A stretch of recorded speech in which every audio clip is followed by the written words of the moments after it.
നമസ്കാരം എല്ലാ കുട്ടികൾക്കും ഗിരീഷ് സാറാണ്. +2 ഫിസിക്സ് ഈസിയാണ്, പഠിക്കുന്നത് പോലെ വളരെ സിമ്പിളായിട്ടുള്ള നോട്ട്സും നല്ല ക്ലാസ്സുകളും ഉണ്ടെങ്കിൽ നിങ്ങൾക്ക് ഈസി ആയിട്ട് ഏത് സബ്ജക്റ്റും +2 പഠിക്കും. +2 എല്ലാം ഇച്ചിരി ടഫാണ്. കാരണം മാത്സ് ആണെങ്കിലും ഇൻ്റഗ്രേഷനും ഡിഫറൻസിയേഷനും ഉണ്ട്. കെമിസ്ട്രി ആണെങ്കിൽ ഓർഗാനിക് കെമിസ്ട്രി നല്ല പോലെ, ഓർഗാനിക് കെമിസ്ട്രിയുടെ പെരുമഴയാണ്. സിമ്പിൾ ക്ലാസ്, നല്ല നോട്ട്സ്. ഫിസിക്സ് ആണെങ്കിലും ടഫ് ചാപ്റ്റേഴ്സ് എന്ന് പറഞ്ഞാൽ നമ്മൾ ഇതുവരെയും +1ൻ്റെ ഒരു കണ്ടിന്യൂഷനും ഇല്ല, +2ൻ്റെ ചാപ്റ്റേഴ്സാണ്. അതായത് നിങ്ങൾക്ക് ഞാൻ സിമ്പിളായിട്ട് ടോപ്പിക്ക് എന്നല്ല, ഒരു ടോപ്പിക്ക് എത്ര സിമ്പിളായിട്ട് പഠിപ്പിക്കാം എന്നുള്ളതാണ്. നിങ്ങൾ കമൻ്റ് ഇടുക, മാക്സിമം ഷെയർ ചെയ്യുക. നമ്മുടെ ഓൺലൈൻ ബാച്ചസിൽ നിങ്ങൾക്ക് ചേരാം.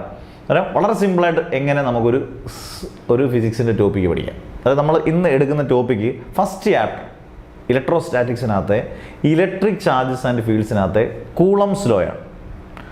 കൂളംസ് ലോ എന്ന് പറയുന്ന മറ്റൊരു പേരാണ് inverse square law in electrostatics. ഇതൊക്കെ വ്യക്തമായിട്ട് പഠിച്ചിരിക്കണം. കൂളംസ് ലോ അല്ലെങ്കിൽ മറ്റൊരു പേര് inverse square law in electrostatics. അതിനകത്ത് ആദ്യം ഒരു ഫിഗർ ഉണ്ട് ഇവിടെ, Q1 Q2. Q എന്ന് പറയുന്നത് ചാർജാണ് കേട്ടോ. രണ്ട് ചാർജ് എടുക്കുമ്പോഴാണ് Q1 Q2. ഇവിടെ ഒരു പോയിന്റ് കൊടുക്കും നമ്മൾ, കാരണം ഇതിനെ പറയുന്ന ഒരു പോയിന്റ് ചാർജസ് എന്നാണ്. പോയിന്റ് ചാർജസ് എന്ന് പറയുമ്പോൾ നമ്മളൊരു പോയിന്റ് ഇടുന്ന പറഞ്ഞാൽ ഇങ്ങനെയല്ലേ ഉള്ളൂ, ഇങ്ങനെ നമ്മൾ പോയിന്റ് ഇടത്തില്ലല്ലോ. അതായത് അതിൻ്റെ അർത്ഥം മാസ് കുറവുള്ള ചാർജ്ഡ് ബോഡീസിനെ പറയുന്ന പേരാണ് പോയിന്റ് ചാർജസ്. അതായത് നമ്മൾ കൂളംസ് ലോയ്ക്കകത്ത് എന്ത് ചാർജസ് മാത്രമേ പറ്റൂ, പോയിന്റ് ചാർജസ് മാത്രമേ പറ്റൂ. അന്നേരം രണ്ട് പോയിന്റ് ചാർജസ്, അതിനിടയിലുള്ള ഡിസ്റ്റൻസ് ആണ് R. അന്നേരം ലോ ആയതുകൊണ്ട് ലോ വ്യക്തവും ശക്തവുമായി പഠിക്കണം. അത് നമുക്ക് നോക്കാം. The force of attraction or repulsion between two point charges, അതായത് Q1 Q2, is directly proportional to the product of their charges and inversely proportional to the square of the distance between them. എവിടെയോ നമ്മൾ കേട്ടതുപോലെ ന്യൂട്ടൻ്റെ universal gravitation law ഇതുപോലെയൊക്കെ similar ആണ് അല്ലേ. അന്നേരം ഒന്നുകൂടെ നമ്മളങ്ങ് പഠിച്ച് തകർക്കാം. The force of attraction or repulsion between two point charges is directly proportional to product of their charges and inversely proportional to square of the distance between them. ഒരു 5 minute കൊണ്ട് നമ്മൾ ഡെറിവേഷൻ ഉൾപ്പെടെ പഠിപ്പിക്കും കേട്ടോ. എന്നിട്ട് നമ്മൾ തുടങ്ങുന്നത് force, denote letter F, is directly proportional to product of the charges. Q1 Q2 ആണെങ്കിൽ പ്രോഡക്റ്റ് എന്ന് പറഞ്ഞാൽ Q1 Q2 ആൻഡ് ഇൻവേഴ്സ്ലി എന്ന് പറയുമ്പോൾ 1/, ഡിസ്റ്റൻസ് R ആണെങ്കിൽ square of the distance R². അതായത് F is proportional to Q1 Q2 × 1/R².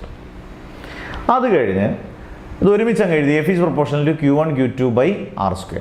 Proportionality sign മാറണമെങ്കിൽ എന്ത് ചെയ്യണം, ഇവിടെ കോൺസ്റ്റന്റ് കൊണ്ട് ഗുണിക്കണം. അന്നേരം F is equal to K × Q1 Q2/R². അതിനകത്ത് K എന്ന് പറയുന്ന ഒരു പ്രൊപ്പോർഷണാലിറ്റി കോൺസ്റ്റന്റ് ആണ്.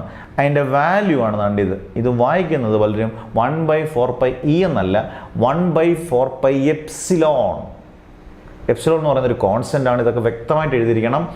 Absolute permittivity of the medium, ഇതൊക്കെ എന്തുവെന്ന് നമ്മൾ പിന്നീട് എക്സ്പ്ലെയിൻ ചെയ്യും. ഇപ്പോൾ നിങ്ങൾ ആ പേര് മാത്രം കൊടുത്തിരിക്കുക, 1/4πε, where epsilon is called absolute permittivity of the medium. അങ്ങനെയാണെങ്കിൽ ഈ കെക്ക് പകരം എനിക്ക് ഈ 1/4πε കൊടുക്കാമല്ലോ. F is equal to 1/4πε Q1 Q2/R². Equation number 1. Equation number 1 വളരെ ഇമ്പോർട്ടൻ്റ് ആണ്. ഇങ്ങനെ നമ്പർ ഇട്ട് എഴുതിയാൽ കുറച്ചുകൂടെ നല്ലതാണ്.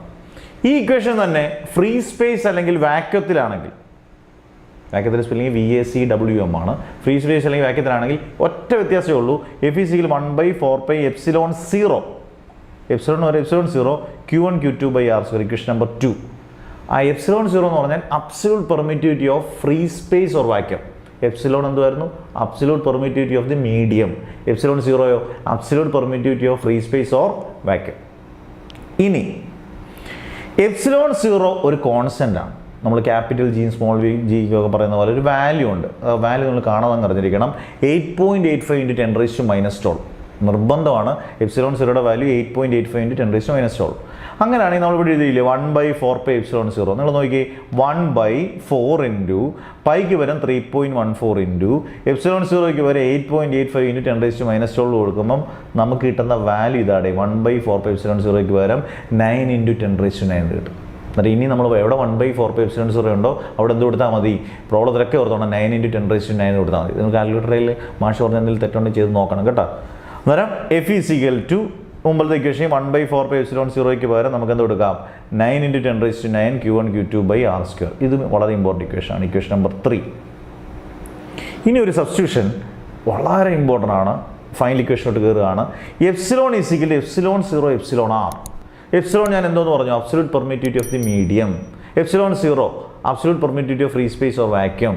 Epsilon R relative permittivity. കേട്ടിരിക്കണം, റിലേറ്റീവ് പെർമിറ്റിവിറ്റി അല്ലെങ്കിൽ ഡൈഇലക്ട്രിക് കോൺസ്റ്റന്റ്.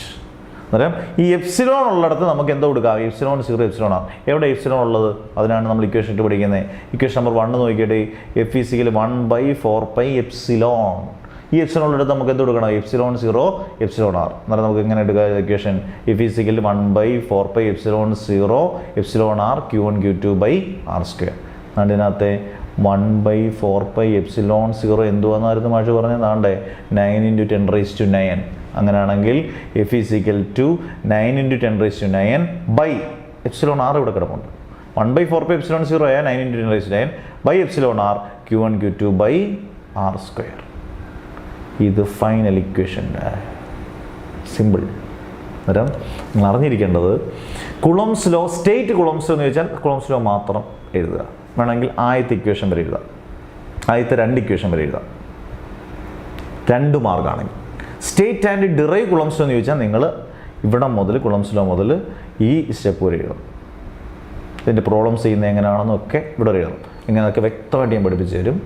അന്നേരം ക്ലാസ് ഇഷ്ടപ്പെട്ടാൽ കമൻസ് ഷെയർ ചെയ്യാൻ മടിക്കരുത്, കമൻസ് ഇടാൻ മടിക്കരുത്.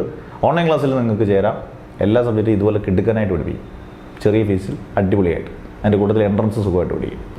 അന്നേരം അടുത്ത വീഡിയോ ആയിട്ട് കാണുന്നവരെ നെവർ എവർ ഗിവ് അപ്പ്.